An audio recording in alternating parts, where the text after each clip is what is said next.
Tewasnya seorang pegawai pabrik Oki Pulp and Paper Mills akibat alami kecelakaan kerja menjadi perhatian banyak pihak.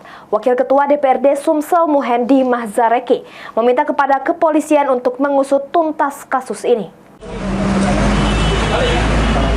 Ditemui saat melangsungkan kegiatan di kantor Demokrat Sumsel, Muhendi Mahzareki yang merupakan Wakil Ketua DPRD Sumsel mengungkapkan jika DPRD Sumsel dalam waktu dekat akan melakukan kunjungan ke lokasi pabrik Oki Pulp and Paper Mills untuk mengetahui penyebab tewasnya Ari Prabowo.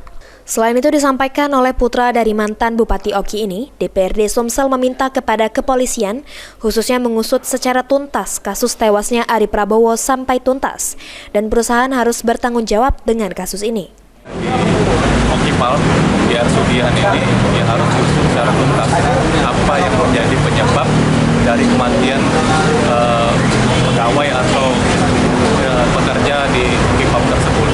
Jadi berita yang saat ini kita dapatkan baru kematiannya saja, tapi penyebab dari kematian itu kita belum ketahui. Nah, untuk itu kita berharap pihak kepolisian bisa mengusut tuntas apa yang menjadi penyebab bisa terjadinya kecelakaan kerja sampai menimbulkan kematian. Seperti diketahui, korban Ari Prabowo, pegawai Oki Pulp and Paper Mills, telah tewas alami kecelakaan kerja, di mana korban ditemukan oleh rekan-rekannya dan selanjutnya dievakuasi. Firman Hidayat, PAL TV.